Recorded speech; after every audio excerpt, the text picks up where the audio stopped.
Bien-aimé, la Bible n'est pas un livre normal. Une femme lisait à ses enfants. Rien que les proverbes, ses enfants sont devenus intelligents. Bien-aimé, mes parents ont tout fait pour faire de moi un bon garçon. Mais la Bible a réussi là où mes parents ont échoué. La Bible, c'est la parole de Dieu. C'est le livre des livres. Je dis, c'est le livre des livres. Et on n'interprète pas la Bible à la lumière des brochures. On interprète la Bible à la lumière du Saint-Esprit qui a inspiré la Bible. Si tu ne comprends pas la Bible, c'est parce que tu lis la Bible avec ton intelligence. Le jour où l'auteur du livre viendra dans ta vie, t'expliquera ce qu'il a inspiré. Et toute contradiction que tu trouves dans la Bible, c'est ta limitation en soi. La Bible ne se contredit pas. Mais quand tu vois des contradictions, c'est parce que tu n'as pas compris. Je me posais souvent la question, mais la Bible quand même, la Bible dit que lorsque Caïn est parti, il a épousé sa sœur, mais la Bible nous dit que Adam et Ève n'ont eu que 2 garçons, d'où vient la sœur? Et puis j'ai dit, la Bible, c'est pas la parole de Dieu, il y a des erreurs. Non, bien-aimé, ce n'est pas parce que tu ne vois pas que tu annules ce qui existe, tu es seulement court, grandis et tu verras de l'autre côté. De l'autre côté, n'est-ce pas qu'il y a des voitures? Mais est-ce que je vois les voitures?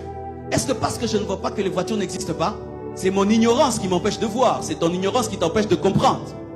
Alors j'ai compris avec le temps que les écrivains de cette époque ne parlaient pas des femmes parce que dans la culture juive en ce temps-là, on ne parlait pas trop des femmes. Donc Adam et Ève avaient aussi des filles. Et en ce temps-là, l'inceste n'était pas interdit, donc il a pris sa sœur. Oui, si tu demandes à une famille de remplir la terre, donc. Si tu demandes à une seule famille de remplir la terre, donc tu ne peux pas interdire l'inceste. La Bible est la parole de Dieu. Elle ne contient pas la parole de Dieu. Elle est la parole de Dieu. La Bible est la preuve. Mais j'ai une plus grande preuve. Vous connaissez ma preuve? Vous voulez connaître ma preuve? Jésus-Christ de Nazareth. Jésus le Fils de Dieu. Celui qui ne ment jamais. Celui qui dit en vérité, je vous le dis, c'est lui ma preuve. Et lorsque j'étudie la vie de Jésus, je vois sur sa vie au moins 30 prophéties qui se sont accomplies parfaitement. Qui prouvent que ce qu'il dit est vrai parce que lui-même est l'accomplissement des prophéties. La Bible dit à son sujet, il sera descendant de la femme. Est-ce que cela s'est accompli? Il sera descendant d'Abraham. Est-ce que ça s'est accompli? Descendant d'Isaac, accompli? Descendant de Jacob, accompli? De la tribu de Juda, accompli? Et héritier du trône de Dieu, accompli? Naîtra à Bethléem, accompli? Naîtra d'une vierge, accompli? À cause de lui, on va massacrer des enfants innocents, accompli?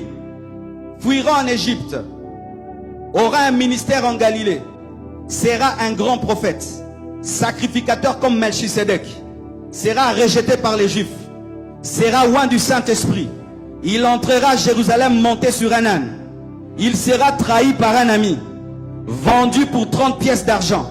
Cet argent sera restitué pour acheter le champ du potier. Des faux témoins l'accuseront. Il sera silencieux comme un agneau. On le frappera, on lui arrachera même la barbe. Il sera crucifié avec des pécheurs. Ses mains et ses pieds seront percés. Il priera pour ses ennemis. On lui percera le côté. Des soldats tireront au sort ses vêtements. Aucun de ses os ne sera brisé. Il sera enterré avec les riches. Il ressuscitera le 3e jour. Il enverra le Saint-Esprit accompli. Jésus est ma preuve. Jésus est ma preuve. Je dis, Jésus est ma preuve. Celui qui disait, en vérité, je vous le dis, il est ma preuve. Je ne suis pas en train de déraisonner. Je suis en train de confirmer la parole de celui qui est la vérité. Alléluia. Pourquoi prenez-vous Jésus au sérieux seulement lorsqu'il vous parle des choses que vous aimez? Pourquoi le prenez-vous au sérieux seulement lorsqu'il te dit que tu auras des enfants? Pourquoi tu le prends au sérieux seulement quand il te dit que tu auras les papiers? Pourquoi tu le prends au sérieux seulement lorsqu'il te dit que ton mari va revenir, que tes enfants vont se convertir? Pourquoi tu le prends au sérieux seulement quand ça te plaît? Quand ça te plaît, qu'il va te protéger, te garder, là tu crois. Mais quand lui te dit, il y aura des pleurs et des grincements des dents, tu dis non, c'est aussi Jésus.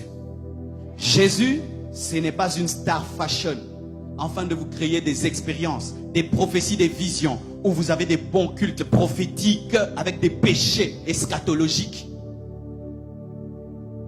Ouais, c'est ça, la nouvelle génération. Nous aimons le baptême du Saint-Esprit, parler en d'autres langues, mais dans le péché. Nous aimons des prophéties dans le péché. Nous voulons des délivrances dans le péché. Nous voulons les manifestations du Saint-Esprit dans le péché. Comme si Jésus n'est venu que pour répandre l'Esprit, alors qu'il est venu pour que tu sois sauvé. Je termine en parlant aux hommes qui sont debout. Car au milieu de vous, il y a des personnes extraordinaires. De plus en plus, le monde ne veut plus y croire. Il y a des hommes qui réellement sont sérieux avec Dieu.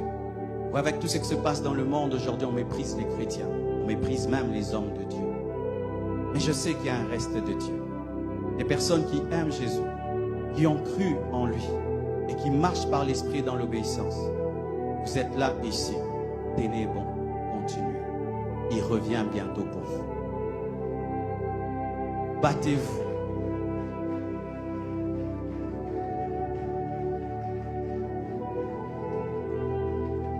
Battez-vous. Mourrez dans la foi. Mourrez dans la sainteté. Que cette vie présente ne vous arrache pas Jésus. Gardez-le de tout votre cœur. Vous pouvez passer par des persécutions, des épreuves. C'est une gloire que de souffrir pour celui qui a souffert pour toi. Allez jusqu'au bout.